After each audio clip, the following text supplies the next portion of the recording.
And a few days later, after completing all the formalities, I took my luggage and left my parents-in-law's house.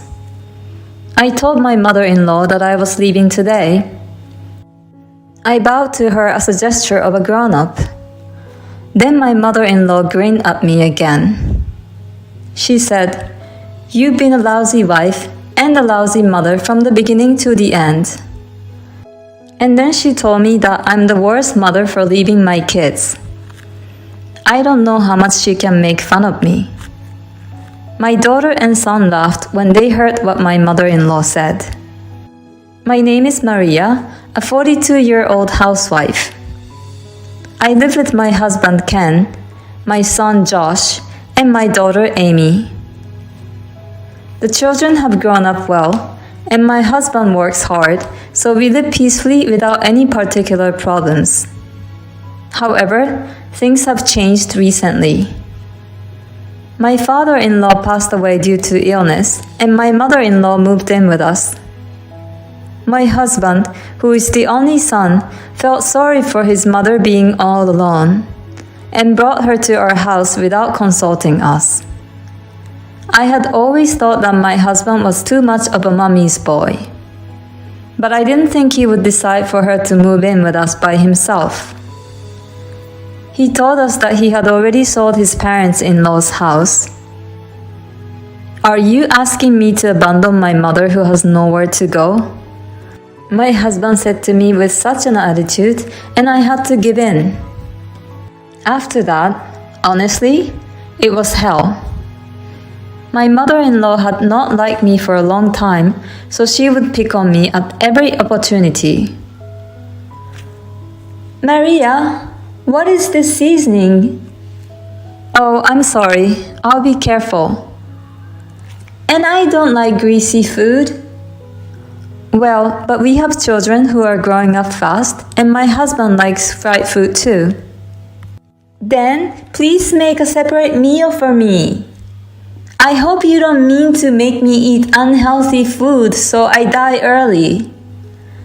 "No, it's not like that, but it would cost more money and it's a bit of a hassle." "That's where your skills come in. Ken earns enough money, so why don't you manage the finance?" "And the hassle? You are so spoiled. When I was young, I took care of the house chores by myself, no matter how hard it was. What a pity that my grandchildren have to live in a house run by such a lazy mother. I feel sorry for them." I thought, if you have so much to say, why don't you do it? But I held back. Because if I tried to talk back even a little, my husband would get mad at me 100 times over. When I first moved in with my mother-in-law, she was so much of a wife beater that I objected to her saying, "If you're so opinionated, why don't you do it yourself?" Then my mother-in-law told my husband, and he got angry and said to me, "How dare you talk to her like that when I'm the one supporting you?" I thought about getting a divorce, but as a housewife, I wouldn't be able to take care of the children. They are my treasures, and I don't want them taken away from me. So I decided to endure the wife beating without objection. But instead of just putting up with it, I started to prepare for divorce little by little. I applied for jobs at various companies under the watchful eye of my mother-in-law, who was home all day long. Only one company offered me a part-time position. Thanks to my previous experience as a bank clerk, I was able to get a clerical job at a bank. It was my first corporate job in a long time, and it was a lot of fun. Of course, there's a lot of responsibility and stress came with it. Still, it was more peaceful than seeing my mother-in-law at home all the time. But my mother-in-law didn't like the fact that I was working. "Why work when Ken earns enough salary? Maybe she's out scavenging for men." What kind of thought process is that? A total idiot. And it's not that my husband doesn't make a lot of money, but since his mother-in-law started living with us, it has added to our expenses. So we're not in a situation where we can afford everything. However, my mother-in-law has told me to give her an allowance from now on so that I wouldn't spend it on men. When I refused and said it was not possible, she again told my husband. When my husband came home from work that night, he yelled at me as he had done before. Are you having an affair? Huh? I'm not. That's what my mother said. She said you're using your part-time salary to pay for men.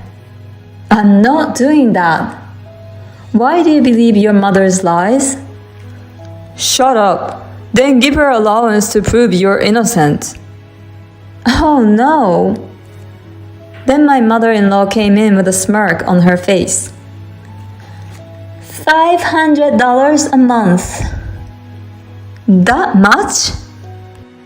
That's what my mother says, so give it to her. In the end, I was defeated by the momentum of the two of them. I had to give most of the money I earned from my part-time job to my mother-in-law as an allowance. To make matters worse, my mother-in-law told the children, "Your mother is a horrible adulterer," with a smirk on her face. Even junior high school kids know what that means. And to tell them a lie like that is just awful. I thought it was not fair at all, and it was ruining me completely. And then something happened to make the situation worse. I found out that my husband was having an affair. Despite suspecting me of my infidelity, he was the one having an affair. This put me over the edge. And they say that when you reach your limits, you just blow it all out of the water. I didn't want to spend even 1 second with these jerks, so I immediately went to get the divorce papers. I don't want to stay in this house after you had an affair. And I confronted my husband with the divorce papers. He laughed at me and said, "Well, I don't want an old woman like you in my house." I'm sure he intends to be with his adulterous partner after the divorce. He agreed to pay alimony and share the property without any objection. When the children were asked what they wanted to do, they both said they were going to stay in the house. My mother-in-law grinned at me and said, "I knew you liked your father better than this woman." A few days later, after completing all the formalities, I took my luggage and left my parents' house. I told my mother-in-law in the living room that I would be leaving today, and bowed to her as a gesture of a grown-up. Then my mother-in-law grinned at me again and sarcastically said, "You've been a lousy wife and a lousy mother from the beginning to the end." Then she said, "You're such a terrible mother to leave your children." I don't know how much she can make fun of me. My daughter and son laughed when they heard my mother-in-law's comment. "Look, even the children are laughing at you. What a pathetic mother." Well, it was actually the children themselves who said they would stay here, so I'm not leaving them. "Oh, I see. So you're a sad woman who was abandoned by her children." Well, you can say what you want, but don't forget that you're responsible for everything at home from now on. Ha! Don't worry about that. Unlike you, I'm good at everything. I see. Well then, I really must be going now. With that, I left my parents-in-law's house. After that, I went back to my parents' house and threw myself into my work. Then I asked my work to switch me to full-time work, and I took the test to become a full-time employee. Thankfully, I was able to get a full-time job. Now I can take the kids with me. And my mother-in-law must be exhausted by now. Sure enough, about 3 months after I left the house, my mother-in-law contacted me. Hey, Maria, help me out. What's wrong? I have to take my grandson Josh to and from his soccer team games, and I even have to help out at a training camp during the summer vacation. On top of that, I'm asked to make his lunchbox early in the morning for the morning practice. And I have to wash his dirty uniforms every day.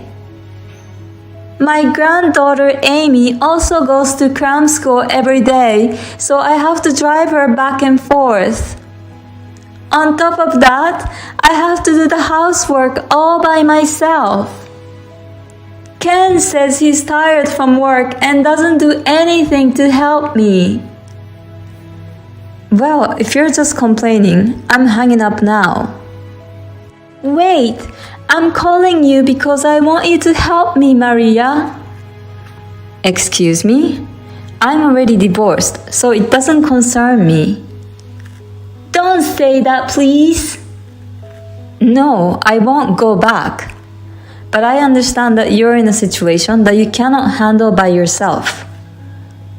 I cannot entrust my precious children to you. I will take the children. That's what they want to do. What? But they want to stay here. That's because they wanted you to understand how hard I was working. What? Yes, in fact, when I decided to get divorced, the first thing I did was to talk to the children. They said they would follow me right away. Amy, my daughter, said, "But this means that grandmother and the others are just kicking you out, right, Mom?" Then my son said, "I don't like that. We know how hard you work, Mom."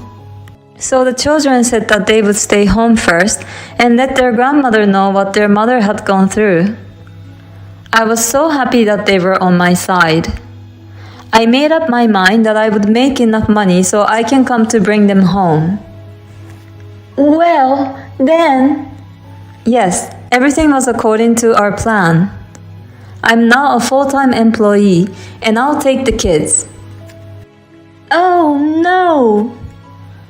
I then hired a lawyer and demanded that custody be transferred. The children wanted to live with me, so custody was easily transferred. When I reported the affair to the company, his boss was enraged to hear it, and my husband was transferred to a department where he would not be able to advance in his career. Because of this, he can no longer pay the mortgage on the house he currently lives in. My mother-in-law has been ordered to work as well. My ex-mother-in-law is furious that her son is telling her what to do. My ex-husband and ex-mother-in-law are blaming on each other. They'll probably have to leave the house at this rate. Well, it's none of my business anymore. Meanwhile, I rented an apartment and moved in with my children. They are growing up to be wonderful children. My daughter cooks, and my son helps me with laundry and cleaning. I wanted to be able to support them to do whatever they want to do in the future, so I will continue to work hard and earn money. Thank you for watching. Please subscribe to the channel if you like. See you in the next video.